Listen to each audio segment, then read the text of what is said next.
Bonjour à tous, je vous invite à vous abonner à cette chaîne, à aimer, à partager, à commenter ces vidéos, c'est très important. C'est une manière de nous soutenir. Merci à vous tous. Et depuis 800 ans, Notre-Dame accueille des pèlerins, des fidèles, des touristes du monde entier. Et à partir de juin 2023, le spectacle hommage Notre-Dame de Paris, la Dame de Pierre, se jouera pour 7 représentations, dont 3 au Palais des Congrès le 30 juin, le 1er, le 2 juillet.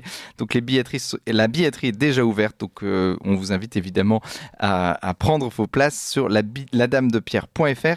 Un spectacle donc avec plus de 120 artistes qui retrace l'histoire de la cathédrale, de sa construction à nos jours et qui a besoin aussi de votre aide, de vos dons. Donc vous pouvez la soutenir sur le site credofunding.fr. Et pour en parler, nous sommes avec Corentin Stemler. Bonjour Corentin Stemler. Bonjour Corentin. Donc vous êtes auteur, vous êtes metteur en scène chez Symphonia Productions. Vous avez qui produit des grands spectacles pour faire aimer la culture et l'histoire de France. Et vos derniers spectacles donc sont Symphonia, l'épopée musicale et le Grand Hiver. Et donc votre dernier spectacle, La Dame de Pierre.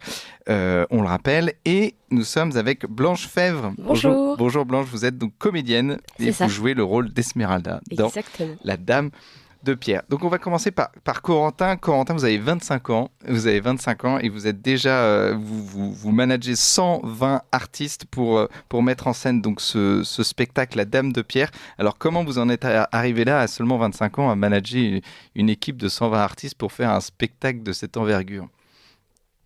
En fait, on a une troupe de plus de 200 jeunes, dont la moitié sont sur scène à peu près. Et dans les dernières années, moi, j'ai eu l'opportunité déjà de monter des grands spectacles. Et je suis également acteur bénévole à la Cinécénie du Puy du Fou depuis que j'ai 10 ans. Donc, j'ai baigné là-dedans. Et j'ai toujours voulu, en fait, utiliser le monde du spectacle pour créer de belles choses, faire passer un bon moment aux spectateurs, certes, tout en défendant un message qui nous est cher, en l'occurrence, avec Notre-Dame de Paris, la défense du patrimoine et de notre culture. Et c'est ce que vous faites aussi avec votre boîte de production Symphonia, qui a cette vocation-là particulière. Alors, Symphonia est une association à but non lucratif, effectivement, qui a cette vocation tout à fait de créer des grands spectacles, donc avec une exigence de qualité pour faire passer des messages, pour faire aimer notre culture, notre histoire. Et vous diffusiez au début un extrait de la comédie musicale Notre-Dame de Paris. Nous, avec La Dame de Pierre, on a été beaucoup plus ambitieux parce qu'on parle de 800 ans d'histoire de Notre-Dame, là où la comédie musicale Notre-Dame de Paris se contentait de parler du roman de Victor Hugo. Et du coup, La Dame de Pierre, qui n'est pas une comédie musicale, mais plus une fresque historique, un petit peu dans l'esprit de ce que faisait Robert Hossein, va vraiment va nous plonger d'abord au temps de la construction de Notre-Dame, et puis jusqu'à aujourd'hui, jusqu'à l'incendie, et puis la reconstruction de la cathédrale. On va en parler de cette fresque historique. On reviendra sur les moments que vous avez décidé de parler dans ce spectacle. Je me tourne vers Blanche. Donc Blanche, vous êtes comédienne. Oui. Alors, oui. Quel est votre parcours de comédienne ? Alors, au début, je n'ai pas fait ça professionnellement, entre guillemets. J'ai commencé par un master informatique, donc rien à voir. Mais je continuais à faire du théâtre en même temps et à diriger une chorale que j'avais montée. Et par la suite, j'avais vraiment envie d'en faire mon travail. Du coup, je me suis lancée au cours Florent. J'ai passé une audition et j'ai été prise. Et là, je suis en 3e année de comédie musicale. Voilà. Et donc dans ce milieu, si nos auditeurs ne le connaissent pas, c'est pas un milieu qui est très pro-patrimoine ou c'est pas forcément un milieu qui est très chrétien. Comment vous arrivez à donner du sens à ce que vous faites dans votre art ? Alors déjà par contre la chose qui nous relie, je pense, entre le cours Florent et par exemple le projet qu'on fait, c'est la recherche de la beauté. Moi c'est ce qui me parle, le fait, comme disait Corentin, de faire passer un beau moment à des gens, mais tout en ayant un sujet qui soit fort. Les racines, je trouve, moi je le vois particulièrement au cours Florent, les gens sont un peu perdus. Il y a un manque un peu on oublie un peu notre histoire, tout est possible, tout est ok, tout est bien. Et moi je trouve très très très important de pouvoir nous rappeler notre histoire. Et Notre-Dame, enfin la Dame de Pierre le fait très très bien, parce que c'est vraiment un voyage dans l'âme de Notre-Dame. Et c'est hyper important, je trouve personnellement, de retrouver ce socle en fait de notre histoire qui nous rappelle qui on est, d'où on vient. Et ça, cours Florent, on cherche beaucoup la beauté, mais bon, on a moins cette notion de racine, quoi. Et quand vous parlez avec vos collègues du cours Florent de ce spectacle, en tout cas, ils ont tous un lien particulier avec Notre-Dame de Paris, qu'on soit chrétien. Ah oui, ça c'est sûr. Ah oui, ça c'est sûr, c'est sûr. Et puis le fait d'en parler dans un spectacle, parce qu'on peut entendre des conférences sur Notre-Dame, etc., sur son histoire, mais là de voir vraiment une fresque avec des musiques incroyables composées par Richard Liégeois. Ça donne envie, vraiment. Et mes amis du cours Florent vont venir le voir, ça, c'est sûr. Et combien d'artistes donc, sont mobilisés sur le projet? Moi, j'avais 120 artistes, Corentin me disait 200 artistes, ça c'est de l'association, il y a 200 personnes de l'association, et il y a 120 artistes sur le projet. Alors, non, il y a vraiment 200, oui, il y a 200 personnes sur le projet, mais c'est parce qu'il y a différents pôles en fait. Il y a les costumières et les costumiers qui font vraiment les costumes à la main. Il y a tous ceux qui s'occupent du décor, il y a tous les artistes figurants, ceux qui ont du texte, les danseuses aussi. Donc c'est vrai que c'est une énorme machine entre Il y guillemets. a des régisseurs aussi. Voilà, c'est ça. C'est vraiment une grosse équipe qui bosse autour du projet. Oui, donc on est 200. La moitié est sur scène, mais c'est vrai qu'il y en a énormément qui sont des artistes eux-mêmes et qui travaillent sur tout le côté. Il y en a qui sont dans la logistique, costumes, etc. Et tous ensemble, on fait le spectacle. Et donc, ça a commencé, La Dame de Pierre Corentin, en 2021. Vous avez eu l'idée avec des amis d'écrire un spectacle sur Notre-Dame de Paris et qui est arrivé donc après l'incendie de Notre-Dame de Paris en 2019. En fait, l'idée est arrivée vraiment le soir de l'incendie, dans les jours qui ont suivi, donc dès 2019, parce que j'ai été bouleversé de voir à quel point la France entière et puis même le monde avait été très touché par l'incendie de Notre-Dame de Paris. Et je me suis rendu compte à ce moment-là que tous les Français avaient un attachement fort pour cette cathédrale, sans pouvoir vraiment l'expliquer, sans connaître son histoire. Et cette intuition, en fait, elle n'a fait que se vérifier depuis, parce que toutes les personnes que je croise depuis 3 ans me racontent le lien qu'ils ont avec Notre-Dame de Paris, l'importance qu'a Notre-Dame de Paris pour eux. Et je me suis dit, il faut qu'on raconte à ceux qui ont pleuré sur l'incendie l'histoire de celles pour qui ils ont pleuré. C'est ça. Et donc, comment on amène à écrire un spectacle? C'est-à-dire, vous dites, tiens, j'ai une idée, vous mettez, parce que vous avez un métier à côté, donc comment on écrit un spectacle sur Notre-Dame de Paris? Comment tout ça coule de source? Et puis, comment on arrive en 2021 à écrire un spectacle et puis après à le monter vraiment sur scène en juin 2023? D'abord, on se laisse toucher en fait par Notre-Dame, par la force, le sens de la cathédrale, qui soit spirituel évidemment, mais aussi historique, patrimonial, artistique. Je me suis plongé dans l'histoire de la cathédrale, dans l'histoire des personnages qui l'ont marqué. Et puis le scénario a été terminé il y a plus de 2 ans, en 2020. Et c'est vrai qu'avec toute la période du Covid, c'était très compliqué d'envisager la production d'un grand spectacle. Et en même temps, ça a servi, ça nous a permis d'avancer tranquillement, sans avoir forcément de date de production prévue au début, de préparer le spectacle. Et on a commencé à recruter des bénévoles en février 2022, donc il y a un peu moins d'1 an. Et on a commencé les répétitions en août. Mais avant ça, le travail de préparation, de scénographie, de recherche de financement et tout est extrêmement long. Donc quand on arrivera à la première, ça fera 4 années de travail en fait pour préparer La Dame de Pierre. Mais alors, vous dites mais alors comment vous vous organisez? Vous êtes donc une association, donc c'est Symphonia. Comment vous avez dit à vos amis, bon bah voilà, j'ai ce spectacle en tête, les gens étaient réjouis par ce spectacle. Enfin, comment vous avez entre guillemets vendu votre idée, votre texte? J'en ai parlé en fait très vite aux différentes troupes des spectacles qu'on montait avec Symphonia Productions, donc dès 2019, avant même que le spectacle soit écrit. Et puis quand le spectacle a été écrit dans sa première rédaction, j'ai organisé des lectures avec des membres de l'association, les membres du bureau, des amis. Et en fait, j'ai passé 2 ans à essayer de convaincre des personnes et puis de créer une sorte de grand comité de soutien, si on peut dire. Et ce qui a permis de faire un noyau dur en fait de fidèles du projet. Ce qui fait qu'il y a 1 an, on était une dizaine ou une vingtaine, et puis là aujourd'hui, on est plus de 200. Ouais, donc on peut dire que vous avez convaincu les gens. Alors, quel est le sens, l'objectif de ce spectacle? Pourquoi vous avez écrit ce spectacle? Donc, pour redonner du sens à notre patrimoine, pour valoriser Notre-Dame de Paris. Et il y a une dimension spirituelle dans votre spectacle aussi? Il y a une dimension spirituelle forte. On raconte vraiment les 4 sens qu'on identifie à Notre-Dame de Paris. D'abord, le sens spirituel, parce que Notre-Dame est un lieu de culte, et puis c'est une cathédrale qui est dédiée à la Vierge Marie. Donc ce sens-là est très fort dans le spectacle, tout en s'adressant en fait à des personnes non croyantes à travers les autres sens qui sont aussi l'histoire. À travers Notre-Dame de Paris, on découvre l'histoire de Paris et de la France en fait. C'est un peu un catalyseur des grands personnages, des grands événements qui ont marqué notre histoire. Le sens patrimonial, parce que c'est devenu le symbole du patrimoine français. C'est un des monuments les plus visités au monde avant l'incendie. Donc, il est extrêmement connu et aimé par les étrangers. Et puis, le sens artistique avec tous ces artistes qui, dès les premiers bâtisseurs de cathédrales, qui étaient les premiers artistes liés à Notre-Dame, vous avez eu en fait des générations d'artistes qui ont donné quelque chose pour Notre-Dame, que ce soit au 19e siècle, Victor Hugo, Viollet-le-Duc, et puis énormément d'anonymes. On veut un peu s'inscrire dans cette tradition des artistes attachés à Notre-Dame de Paris. Tout à fait. Et puis aussi que Notre-Dame de Paris ne soit pas juste seulement liée au dessin animé des années 90. En tout cas, c'est pas vraiment le projet de votre spectacle. Et donc vous nous avez dit en 2022, vous avez lancé les recrutements. Donc vous, Blanche, vous avez été recrutée. Vous avez commencé les répétitions. Ça. Alors comment ça s'est passé ? Les répétitions ou le recrutement ? Alors le recrutement, vous avez commencé, vous vous êtes dit allez hop, vous avez vu une annonce et vous êtes dit... non, écoutez, c'est Corentin et Alexis qui m'en ont parlé autour d'un café. Vous aviez déjà joué dans des spectacles ? Alors non, j'avais écrit des musiques pour une pièce des Potimarrons dans laquelle avait joué Alexis et Alexis Deschamps, pardon.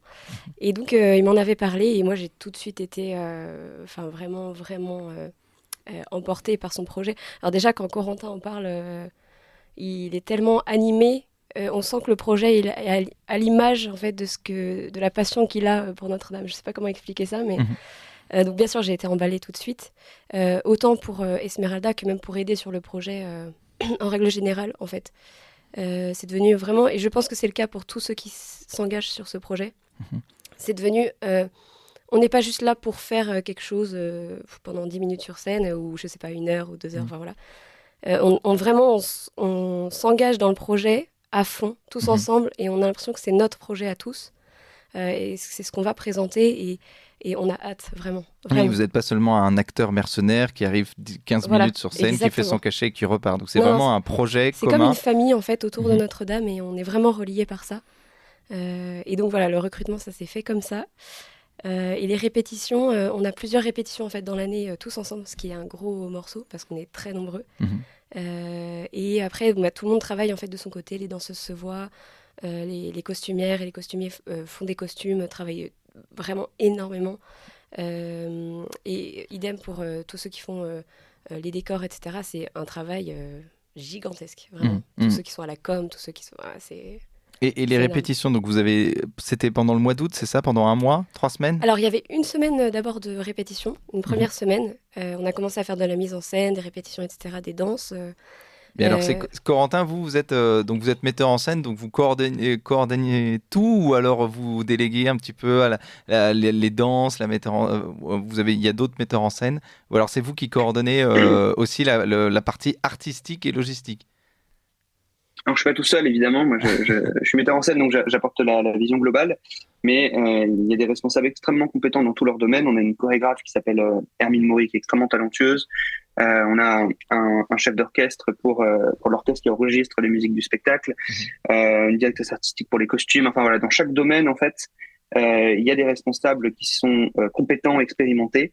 Et c'est d'ailleurs une des vraies valeurs de Symphonia Productions, c'est que dans le spectacle, en fait, depuis qu'on a lancé les recrutements, on a accueilli tout le monde, mais en veillant toujours à mettre chacun à sa juste place, c'est-à-dire une place dans laquelle il peut s'épanouir, développer ses talents, grandir aux compétences, et puis voilà, quand même être bien à sa place, que ce soit sur scène ou en coulisses. Et donc vous, Blanche, vous avez donc assisté aux répétitions, donc 3 semaines en août, et après donc vous avez filé le spectacle, parce que si c'était en août et que donc c'est en juin là qui arrive, comment vous allez continuer à recréer cette famille dont vous parliez tout à l'heure? Alors déjà il y a plusieurs week-ends de répétition dans l'année, donc on se retrouve à différents moments pour travailler la mise en scène, travailler les danses. Là on se voit ce week-end avec les danseuses pour travailler encore. C'est vraiment un travail qu'on fait étape par étape, entre guillemets. C'était pas tout pendant les vacances, et puis après on verra bien ce qui reste. C'est vraiment, on a fait le premier, on a posé les premières pierres en août, et ensuite on va faire la suite pendant toute l'année, jusqu'à vraiment construire un spectacle qui soit digne de Notre-Dame pour juin prochain. Voilà. Et donc, Corentin Stelmer, le fil rouge de ce spectacle, donc la Dame de Pierre, c'est Notre-Dame de Paris. Donc, c'est sous forme de différents tableaux. Vous l'avez dit, c'est une fresque historique. Alors, il y a différentes époques. Alors, comment vous avez choisi les époques et sans trop nous dévoiler ce qui se passe dans le spectacle, quelles époques vous avez choisies, avec quel personnage en particulier ? Alors, en fait, ce qui a guidé le choix des époques et des événements, c'est l'attachement des Français à Notre-Dame de Paris. J'ai voulu montrer comment, à travers les siècles, Notre-Dame a toujours été comme une sorte de repère, de lieu de rassemblement. Donc, il y a très souvent en fait des scènes assez joyeuses, festives ou solennelles qui sont liées à Notre-Dame de Paris. Donc, en fait, on commence avec la construction, bien entendu, et puis on traverse les siècles, on rencontre Saint-Louis, Louis XIII, la Révolution française, Victor Hugo, Viollet-le-Duc, la conversion de Paul Claudel, et puis voilà, on avance comme ça jusqu'à l'incendie de Notre-Dame de Paris, mais toujours avec cette idée que l'incendie a un petit peu ravivé ce lien séculaire entre les Français et Notre-Dame de Paris. Oui, puis on s'est rendu compte qu'on pensait que Notre-Dame de Paris était éternelle, mais que finalement non. Donc on se rend compte qu'elle a une histoire. Et donc tous ces personnages sont des personnages qui ont à la fois ont marqué artistiquement et spirituellement donc la ville de Paris. Alors ça peut être artistiquement, spirituellement, même politiquement en fait, mais qui ont quand même eu un lien avec la cathédrale. Ensuite, on s'intéresse quand même au sort de la cathédrale. Par exemple, on évoque le sacre de Napoléon, bien entendu, mais tout en rappelant que lors du sacre de Napoléon, en fait, Notre-Dame était dans un état catastrophique, et que c'est parce qu'après, il y a eu Victor Hugo qui a écrit son roman pour créer une sorte d'électrochoc dans la société que les pouvoirs publics ont mis les moyens pour restaurer et sauver Notre-Dame de Paris. Et en fait, c'est un petit peu le même état d'esprit qui nous anime aujourd'hui. On se dit pour pouvoir défendre, pour pouvoir préserver notre patrimoine, il faut d'abord le connaître et il faut d'abord l'aimer. Et ce pari qu'a fait Victor Hugo il y a 200 ans, on va faire le même aujourd'hui. Voilà. Vous voulez que ça soit un électrochoc pour que les gens se rendent compte qu'il faut sauver Notre-Dame de Paris. Il y a encore des fonds qui sont nécessaires pour sauver en tout cas le patrimoine de Notre-Dame de Paris, oui. Corentin Stemler, que nous avons... Moi, on va se tourner vers Blanche qui est comédienne. Blanche, donc vous parliez des Potimarrans, vous parliez de Symphonia, et puis donc on rappelle à nos auditeurs que vous êtes au cours Florent, qui est pas des cours de théâtre qui ne sont pas réputés pour être, on va dire, christianophiles. Et en tout cas, j'ai l'impression qu'il y a un mouvement d'artistes chrétiens ou en tout cas d'artistes engagés qui veulent être au service du beau, au service de l'art, au service du patrimoine français, au service de l'histoire de France. Est-ce que ça, c'est un mouvement que vous voyez aussi, en tout cas culturellement, c'est-à-dire oui, il y a un art qui a un petit peu déconstruit le beau, enfin c'était en tout cas ce qui était en vogue pendant un moment, et là il y a un retour en tout cas au vrai, au beau, au bon. Oui, et c'est trop bien parce que je vois énormément de gens, avant c'est vrai dans le milieu, dire qu'on était chrétien par exemple, c'était on se faisait tout de suite mettre de côté. C'était vraiment la secte. Enfin, je connais beaucoup de gens qui travaillaient dans ce milieu, qui étaient producteurs de télé, etc., qui se sont fait mettre de côté parce qu'ils ont, par exemple, découvert la foi, etc. Et là, aujourd'hui, ça devient vraiment... les gens, et moi je le vois au cours Florent, les gens se posent vraiment de vraies questions. Ils sont pas contre, mais vraiment, ça les attire, enfin, pas bizarrement du coup, mais... et je vois par exemple Roberto Surleo qui a créé la comédie musicale, qui est producteur de la comédie musicale Bernadette de Lourdes, Robin des Bois. On peut parler de la conversion de Gad Elmaleh aussi. Gad Elmaleh qui a coproduit justement, enfin en tout cas financé Bernadette de Lourdes.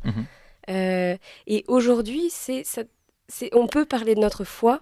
Et maintenant, ça ne fait plus peur. C'est ça qui est fou, c'est que vraiment, et ces gens-là osent enfin faire des spectacles. On ose faire des spectacles, on ose parler de notre foi, qui est une foi belle, qui est une foi lumineuse, joyeuse. Et les gens se rendent compte en fait de la beauté de cette foi et donc de l'art qui parle de la foi. Et que c'est pas quelque chose dont on doit avoir peur.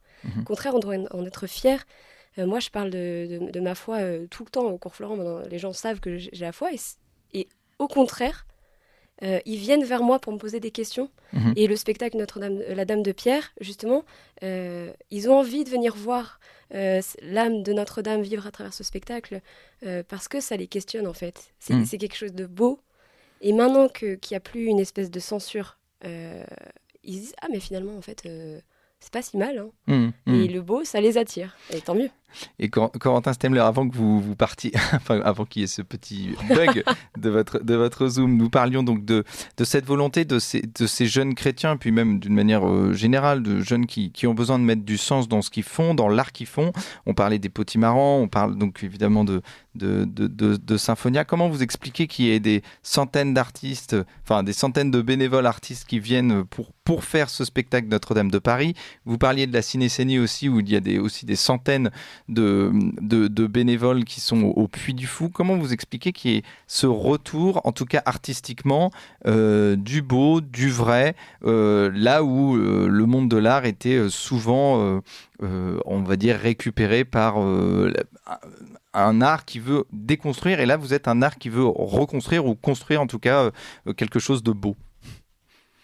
Je crois que c'est Philippe de Villiers qui résume ça le mieux quand il dit que le déracinement détruit tout sauf la soif d'enracinement. Et en fait, c'est exactement ça. C'est-à-dire que plus une société est déracinée, plus en fait elle a un besoin total de retrouver ses racines, de les redécouvrir, ce qui explique en fait le succès fou du Puy du Fou depuis 40 ans, mais aussi la volonté qu'on a de présenter des choses au public qui ait du sens et qui lui raconte là d'où il vient.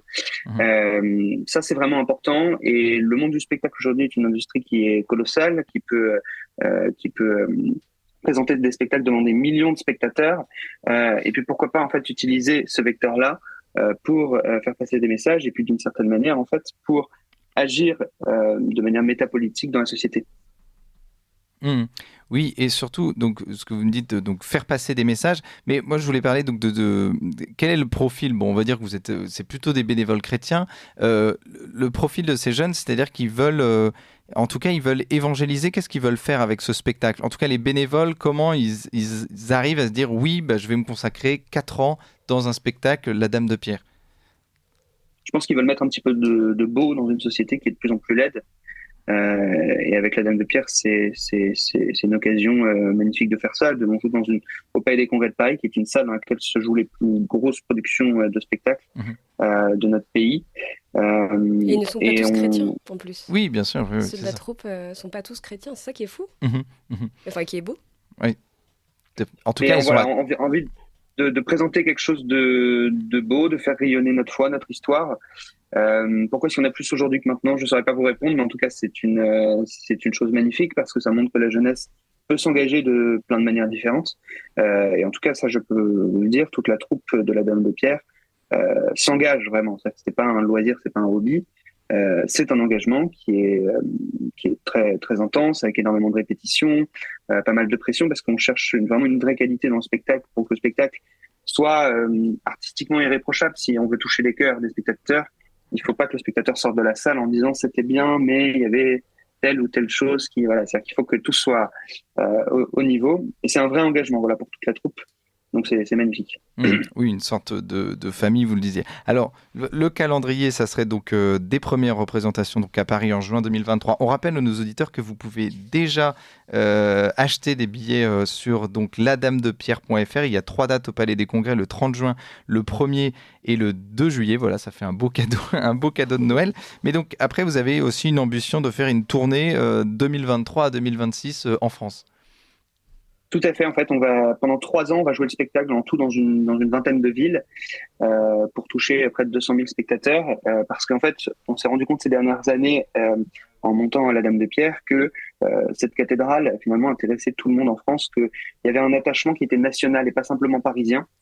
Et voilà, c'est pour ça qu'on veut aller jouer La Dame de Pierre à Lyon, à Lille, à Toulouse, à Strasbourg, à Nantes, un petit peu partout en France, tout en revenant chaque année à Paris. Donc on commence par 3 représentations au Palais des Congrès, comme vous l'avez dit, 30 juin, 1er et 2 juillet. Palais des Congrès qui a combien de places Combien de places il y a au Palais des Congrès? 3700 à peu près. 3700, oui. Donc c'est énorme. Voilà. Et dès le printemps 2023, on commencera notre tournée par 2 dates qui seront Le Mans et Reims. Voilà. Et donc vous, Blanche, donc vous allez continuer la tournée après en spectacle, donc c'est vraiment un engagement sur plusieurs années. Est-ce qu'il y a une volonté de professionnalisation un jour en tout cas de ces spectacles? Parce que ça vous prend énormément de temps à vous deux.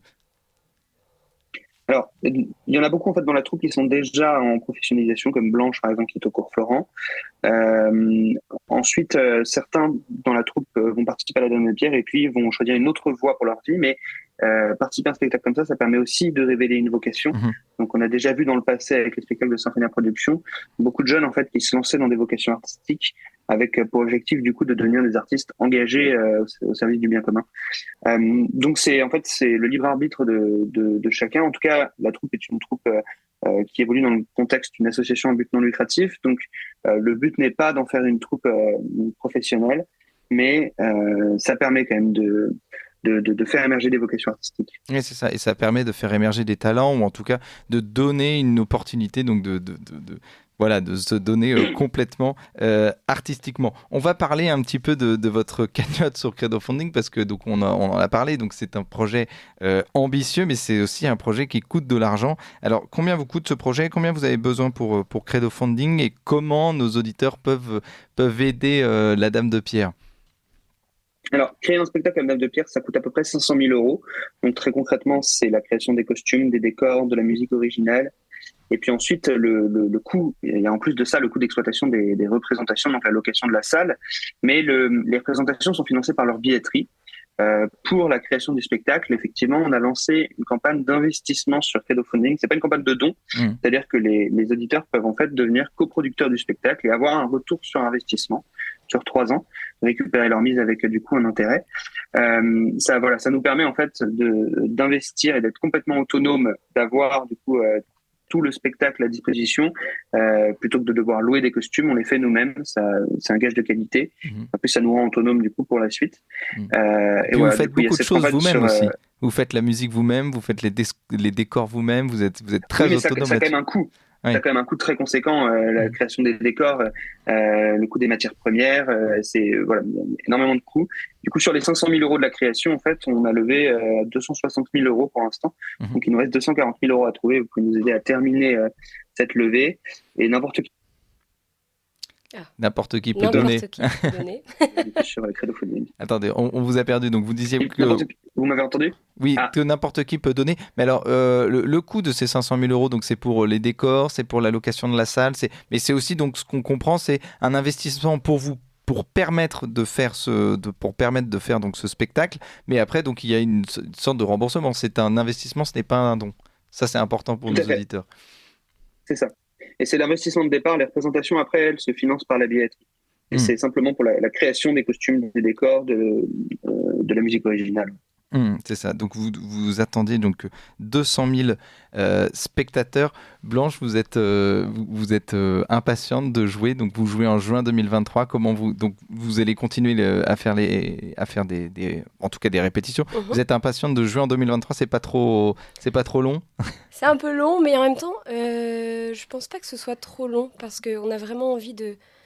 En fait, plus que l'envie de jouer au Palais des Congrès, etc., même si c'est vrai, on a envie de présenter quelque chose qui soit vraiment beau et dont on soit fier. Et donc, on a envie d'avoir ce temps justement pour travailler, pour être vraiment prêt à donner ce spectacle et qu'on soit vraiment à fond le jour J, quoi. Donc non, c'est long. Oui, c'est long parce qu'on a envie d'y être déjà. Mais non, c'est pas long parce qu'on on vit le spectacle déjà toute l'année. Donc voilà, c'est vraiment top. Donc à nos auditeurs qui voudraient donner en cadeau à leurs enfants, à leurs petits-enfants des billets pour la Dame de Pierre, qu'est-ce que vous lui diriez? Pourquoi il faut leur donner ce cadeau alors? Alors il faut leur donner ce cadeau parce qu'ils vont passer un moment extraordinaire.